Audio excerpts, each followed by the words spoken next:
Hello everyone, welcome to Campus Talk Podcast, where we have relaxed but meaningful conversation about student life. I am Anggit, and today we are going to discuss something we see almost every day but rarely talk about seriously smoking on campus. Is it a personal right or does it disturb others? Today I am joined by Rahmat, a public health student who is quite vocal about this issue. Hi Rahmat. Hi Anggit, hi everyone. I'm really happy to be here, especially since this topic is very important. Absolutely. Honestly, almost every day we see students smoking in parking lots, cafeterias, even near classroom building. So today we will look at this issue from different perspectives. Segment 1. The phenomenon of smoking on campus. Rahmat, why do you think smoking on campus is still so common? In my opinion, there are several factors. First, smoking culture in Indonesia is still very strong. Second, many students feel it's their personal right. Third, campus supervision is often not strict enough. So, it's not just about regulation but also about culture. Actually, in Indonesian, smoking is often seen as normal. Sometimes it's even considered part of social interaction. Some people say hanging out without cigarettes feel incomplete. Yes, I often see during discussion or gathering someone is always smoking but sometimes non-smokers end up inhaling the smoke. And that's the problem. Cigarette smoke affect not only active smokers but also passive smokers. Segment 2. Healthy impacts. Could you explain a bit about the healthy impacts? In general, cigarettes contain thousands of chemicals, including nicotine and tar. The effect can include respiratory disorders, heart disease, and even cancer. What's often forgotten is that passive smokers are also at risk. Inhaling cigarettes smoke over time increases the risk of similar diseases. So, students who don't smoke but are frequently exposed are still at risk. Yes, especially if smoking happens in class areas or near building entrances, the smoke can enter classrooms. Personally, I sometimes feel short of breath when passing through parking area filled with cigarette smoke. That's a normal reaction. Some people even experience eye and throat irritation. Segment 3. Individual right versus public right. This is often debated. Some people say smoking is my right. What do you think? Individual rights are important, but our right in and when they begin to interfere with other rights, a campus is a public space, not a private one. So having designated smoking area would be a fairer solution. Yes, as long as they are truly separated and do not disturb others. many campuses actually have smoke-free pollution.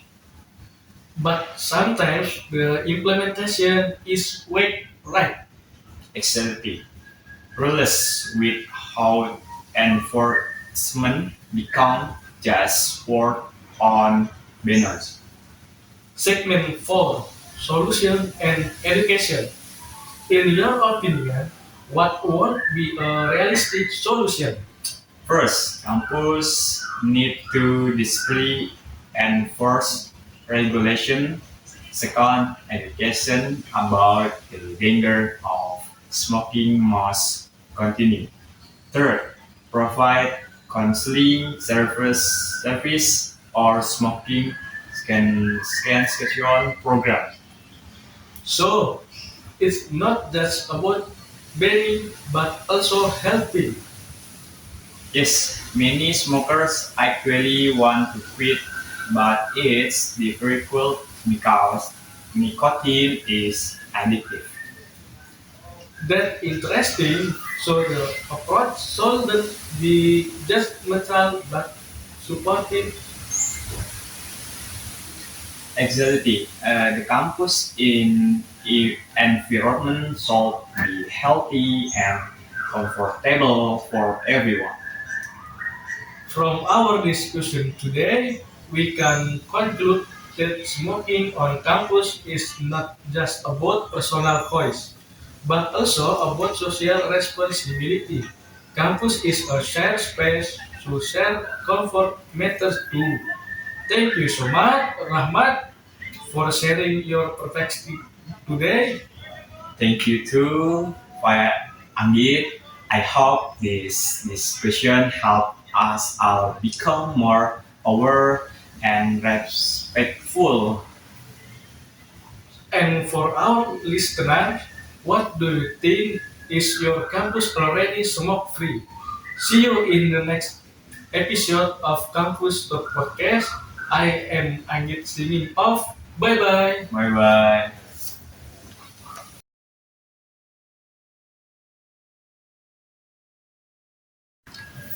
Hello, wonderful listener. Welcome to the Uncover the Facts podcast, where we discuss topics relevant to the lives of Indonesian people. In today's episode, we'll be talking about an institution that is crucial for our nation's safety and order, the Indonesian National Police. When it comes to the police, there's so much we need to understand better. From their main roles to the challenge they face in the current era. To that end, I am delighted to have a special guest with us today, Farhan. Thank you very much, Mr. Anggit. I'm glad to be here and share information about the Indonesian National Police with our listeners. Segment 1, Main roles of the Indonesian National Police. First of all, could you tell us what the main roles of the Indonesian National Police are according to applicable regulation? Recently, based on Law Number 2 of 2002 concerning the National Police of the Republic of Indonesia, our main rules are to maintain public security, enforce the law, and protect human rights as well the interests of the people and the state. Additionally, we are responsible for dealing with crime, maintaining public order, and providing public service such as insurance drivers, licenses, or electronic ID card. Oh, right. So it's not just about catching criminals. There are also public services that are quite close to the community. Exactly. Most of the police interaction with the public actually takes place in the service sector. For example, at district police station or police post, we often handle community complaints about environmental safety, assist with administrative process, and provide education on crime prevention. Segment 2, challenge in the modern era. Very interesting. Now, with the rapid advancement of time, especially in technology, what are the main challenges faced by the Indonesian National Police today? There are several major challenges. First, increasingly complex cybercrime, such as data theft, online fraud, or the spread of harmful content that circulates very quickly throughout the internet. We need to continuously improve our personal capabilities to handle this case. Second, the increasingly diverse dynamic of society. So the police must to be able to work with various community elements and to maintain natural in all situations. Third, there is also the challenge of building public trust. We understand that there is still a gap between expectation and reality. So efforts to improve transparency as and accountability are extremely important. That's true. We've been hearing more about cybercrime cases lately. What steps are being taken to address this? We have established a special division to handle cybercrime, conduct regular training for personnel, and collaborate with various parties such as technology companies and education to develop better detection and handling system. Additionally, education the public on how to avoid becomes victim of cybercrime is also a key focus. Segment 3. Approach to build public trust. Regarding public trust, what efforts are being made to improve the relationship between the police and the community? Some of the steps we are taking include implementing the police close to the community program which encourages personnel to interact more actively with residents in their respective area, increasing transparency, be open, sharing information about case handling process in accordance with as applicable regulation, collaboration with community organizations, academics, and media to option constructive input and feedback. Strictly enforcing internal disciplines against personnel who violate regulation as a demonstration of our commitment to professionalism. That's great. Are there any concrete examples of this program that have already had a positive impact?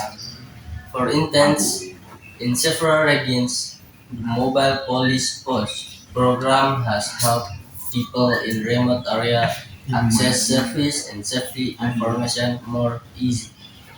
Additionally, collaboration with your communities to prevent juvenile delinquency has also shown quite satisfactory results. The information you've shared today is truly valuable. Before we wrap up what we said, would you like to convey to the public about the role of the Indonesian National Police? I would, I would like emphasize that the Indonesian National Police is an institution established to serve and protect the people. We greatly appreciate the cooperation and support from all community elements in maintaining security and order. Please don't hesitate to contact the police if you have any needs or information that can help keep our environment safe. Together, we can build a safer and more peaceful Indonesia. Thank you so much for your time and this excellent information, Farhan. I Yes. am taking my leave. Bye bye. Bye bye. Hello, loyal listeners of Next Step Podcast. Welcome to our special episode today.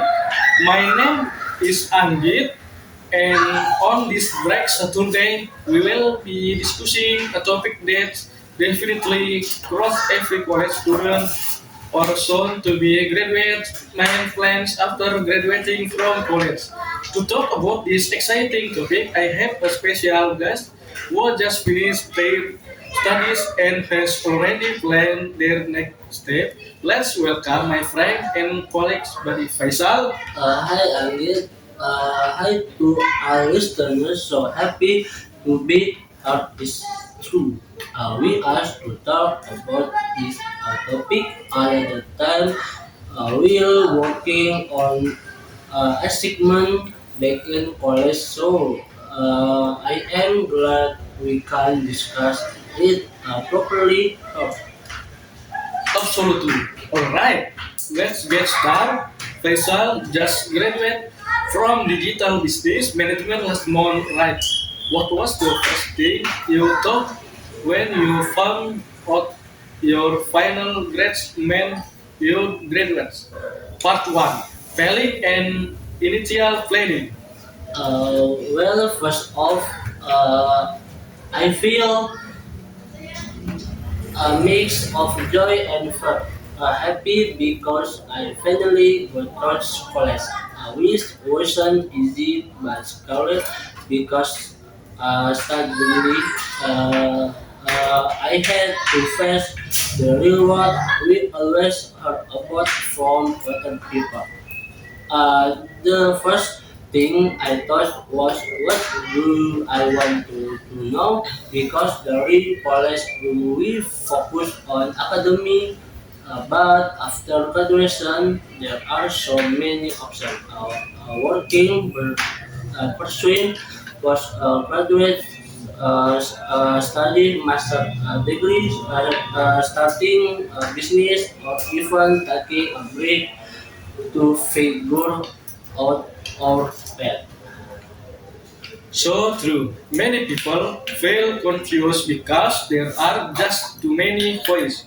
For you personally, did you have a plan from the start of college or did you only think about it after graduating? I started thinking about it in my 5th semester because we had a course on career development and self improvement. That's when I tried interning at a small tech company in Depok and from the I realized I enjoy working in for related to digital marketing strategies. So after graduating, my plan is to look for a job in that area, but I am also keeping the door open for a small business. I am planning with friends. Wow, two options at once. That's great. For those who might still be confused, what are the initial steps we can take to plan for life after graduation?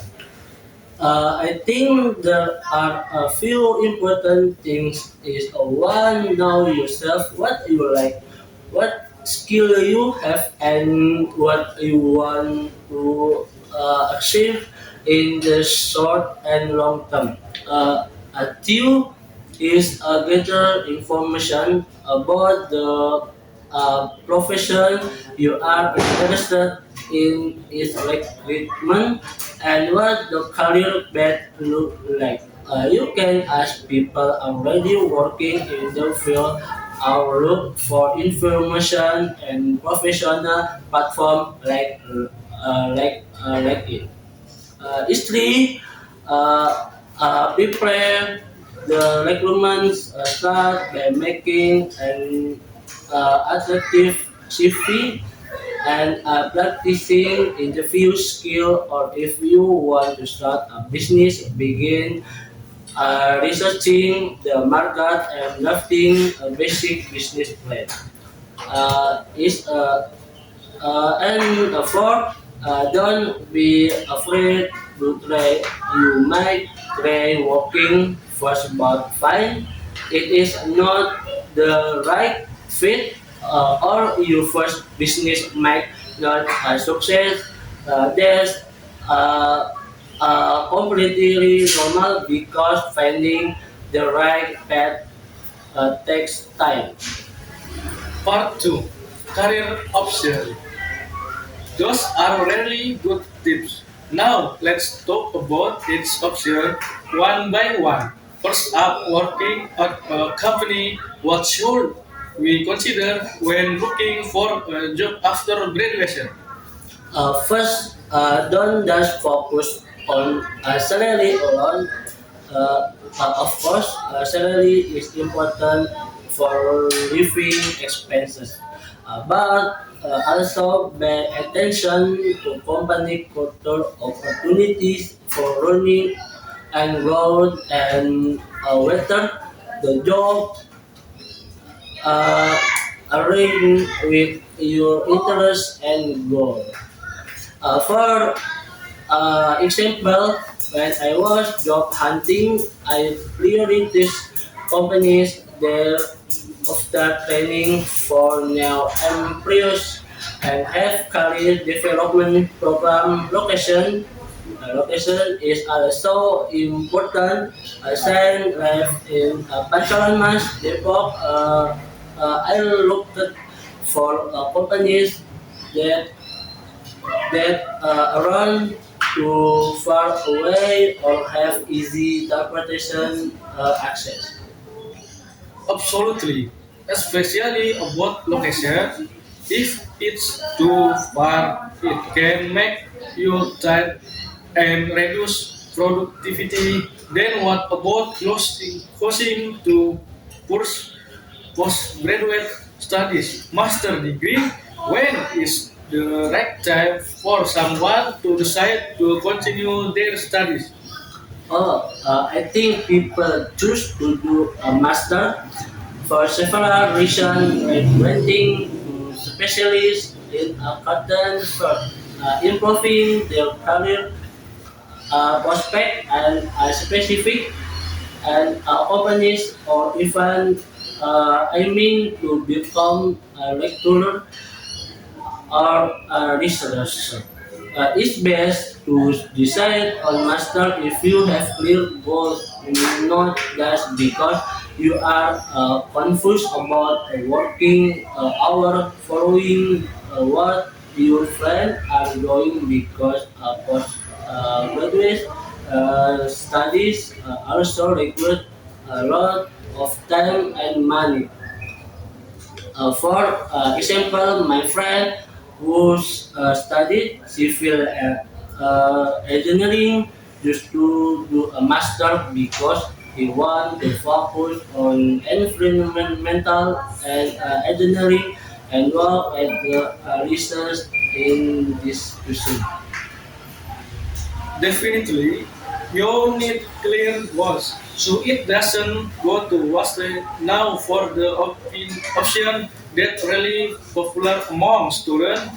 This day, starting your own business or becoming an entrepreneur. What do you need to treasure if you want to take this path?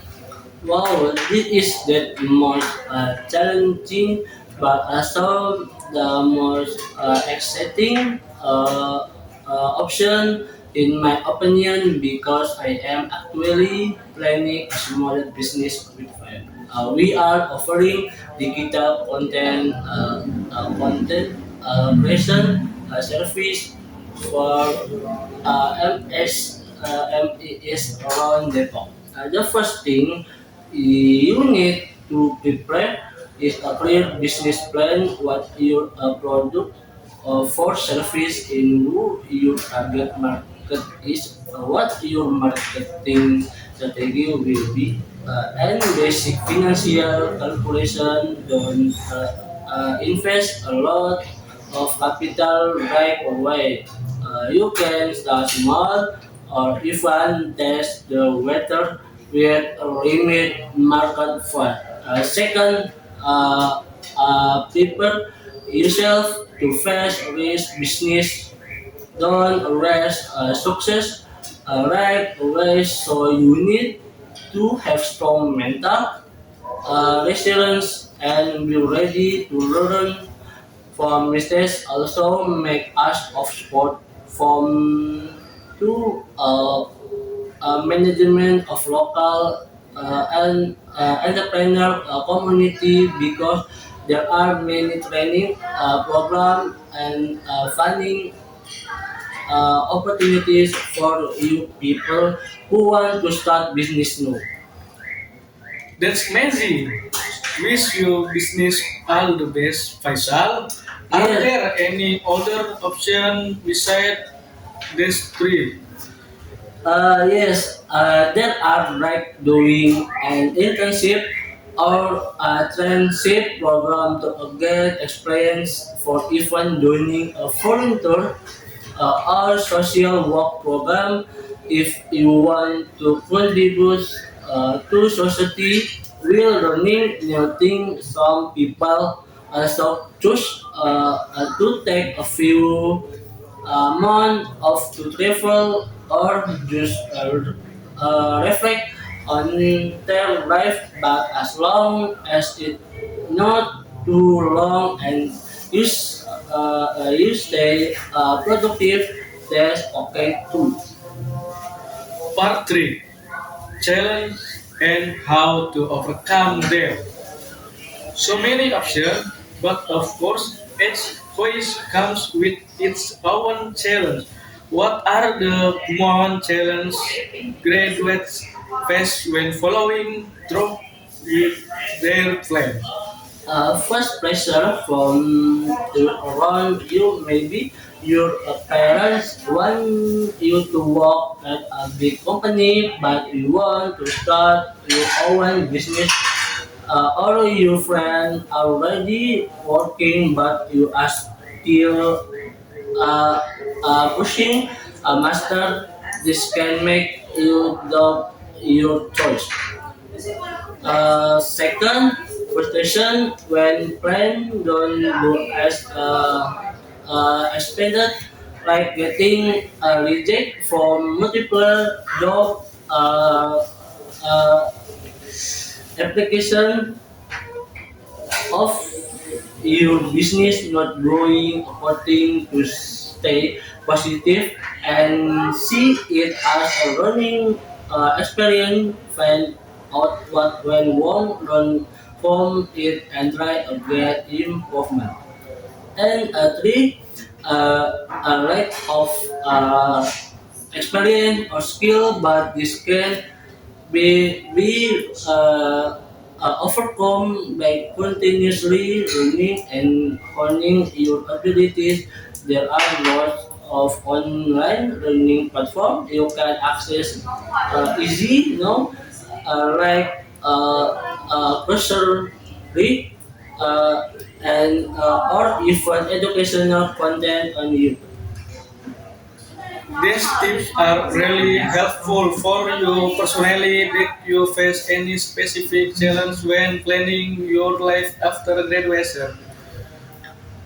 Definitely, when I first started look for job, I got rejected seven times before finally getting a successful interview call. I felt a bit down at the time, but didn't give up. I started asking friends who were uh, already working for feedback on my CV and interview skill the improve myself every time I work. Part 4, mission and closing. Your story is so inspiring. Before we wrap up, what message do you have for listeners who might be planning their post-graduation path or even feeling confused? My message is don't rush to find the perfect answer. Uh, Everyone has their own path. There is no right or wrong as long as you keep moving forward, never stop learning.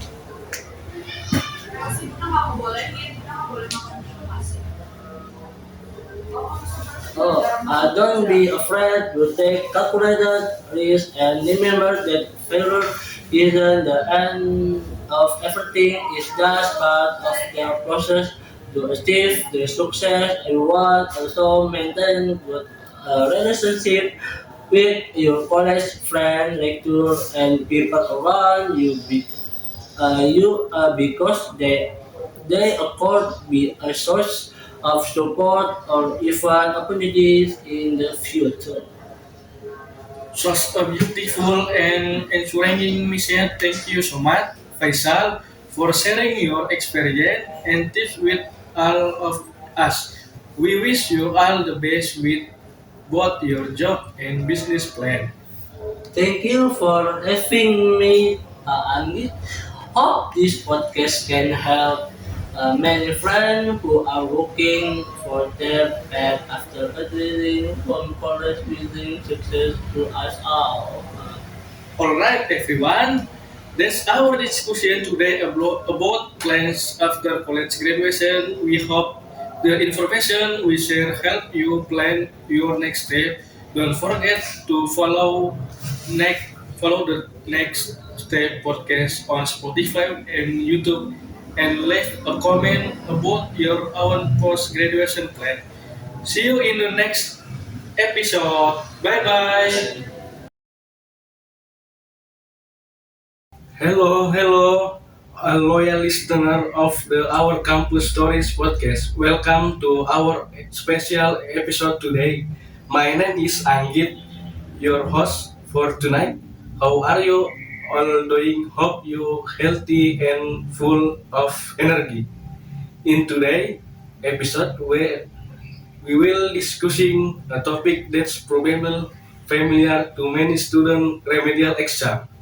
A lot of people might think that taking a remedial exam is annoying or even something to be hidden, but did you know that there are actually many important reasons why someone was or has to take this exam?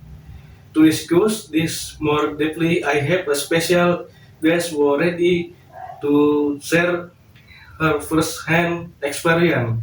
Let's welcome my classmate who just finished her remedial exam process, Reza. Hello Reza, welcome Yes. to our podcast. Hello, Anggit. Hello, all listeners. Thank you for having me. I'm happy to be here and sharing my story about taking the remedial exam. Alright Reza, before we get into the core discussion, could you first tell us which core or subject did you take the remedial exam for? Anggit, actually took the remedial exam for the statistic for business or courses this semester. I was too pretty worried at the time because in Italy graded meet the passing standard set by the campus, which is at least C. My grade back was a D, so I had to take the remedial exam if I didn't I want to retake the course the next semester. Alright, so the passing standard is clear. Now, many people might ask why not just retake the course instead of taking the remedial exam. What was your main reason for choosing to take the remedial exam? There are a few reasons. Dollar first, the interest of time. If the retake this course next semester, my class schedule will get packed because I have to fit in the with the mandatory. courses over the next semester. I had already planned to take some elective course the interest me next semester. Second, in the ten of counts, the fee for the taking a remedial exam is much cheaper than additional if I have to retake the course. I also don't want to add my parents' financial burden just because my grade was not there. I actually feel that I understand the courses material well, and it's just that during the first exam I faced some issues that keep me from answering and question to the best of my ability. So I feel there was a essence to provide the research to pass the discoveries. Reason for taking the remedial exam. That's so true, Reza. So it's not just about technical factor like time and cost, but also because you felt you had a chance to improve. Now, are there other reasons why someone might take a remedial exam besides what you experience yourself? Definitely, and yet, for example, I have a friend who took a remedial exam because she was seriously ill during the first exam. So she called was at all. There are also those who had personal or family issue that kept them from studying well before the exam. Additionally, I think some people take remedial exam because they genuinely want to understand the material better. Sometimes we can pass the recurrent debt, but we haven't fully mastered the material. A remedial exam can be a chance to study more deeply and get a better grade, which make affect our GPA or academic achievement later on. Oh, that's interesting too. So it's not always because the grade wasn't enough, but also to improve understanding and performance. Speaking of the process itself, how did you prepare before taking the remedial exam? Was there any difference from your preparation for the first exam? There were a lot of difference, and yet this time I was to more the focus and organized is studying in made a clear study schedule, looked for additional reference besides the half courses textbook and even unit I study group with friends who were also taking the remedial exam or who and already mastered the material. I also added it has to ask the course lecture recently about material. I didn't understand my lecture much. Actually, very supportive and provided extra credit if for this of the us taking the remedial exam. That made me feel more confident facing the exam the second time around. It's great to hear that your lecture was supportive, Reza. So, was there any negative stigma from the campus or your friend when you admit you were taking the remedial exam? I was a bit embarrassed at first though, and yet I was worried. My friend was I think was smart enough. I didn't study hard enough, but after I shared with some close friends, they actually gave me support and even offered to help me study together. My lecturer also explained that a remedial exam isn't assigned a value but rather of opportunity to improve and show that we can master the material being taught. The campus also provided adequate facilities to help students taking remedial exam like extra touring classes and extra library halls. Benefit and lesson learned. That's so true, Reza. So, what benefits did you gain after taking the remedial exam? Was it just a rigor grade? Or are there other more valuable things? There are definitely more fellow things, and yet first I learned about the importance of time management and focus in studying. From this experience, I have become more careful in planning my study time for other courses. Second, I made new friend and built closer relationship with me classmates to join study group. My helped also other and shared knowledge which made the learning process more enjoyable than effective. And third, because more confident in effective academic challenge, I realized that we can always success of the first try when it's okay. What matters is having to the courage to my try again, the improve ourselves. The higher grade was considered as bonus, but the lessons I learned are for more valuable than that. Your story is really inspiring, Reza. For Frank, who might be feeling disappointed or insecure about having to take a remedial exam, what message would you like to share with them? My message is never give up for feel insecure just because you have you take a remedial exam. A remedial exam is a golden opportunity to improve yourself and so that you can do your best. Don't be afraid to ask for help from the luxury of friends because the infinity we are ready to assist you.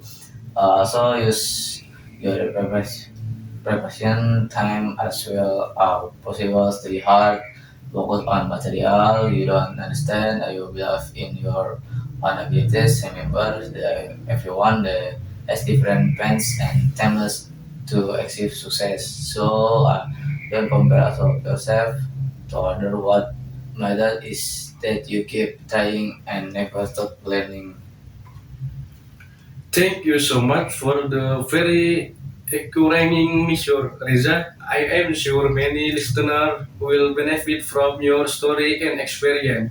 Before we end today's episode, is there anything else you'd like to share with all our listeners? Yes, and yet I want to remind our friends that education is a long process full of challenges. No one is perfect in this world and will definitely make a mistake or face failure at some point in our life. What matters is that we can learn from those mistakes and you them stepping stones to achieve success in the future. So if so you're facing a similar situation to mine or even something more difficultly, don't give up. Stand motivation, keep trying, and believe that you can get through it well. Thank you once again, Reza, for sharing your story and experience on our podcast today. Hopefully, your story can inspire many people. For a listener who have tuned into this episode of Why Did I Take the Remedial Exam, I hope you gain new insight and motivation from our discussion today. Don't forget to share this podcast with your friend who might need it. If you have stories or experience about remedial exam or other academic topics you'd like to share, feel free to contact us through the official social media account of the Our Campus Stories podcast. That's all from us today. See you in the next episode. Have a great day and always stay motivated in pursuing your dream. Yes, you all keep up the good work. Bye bye.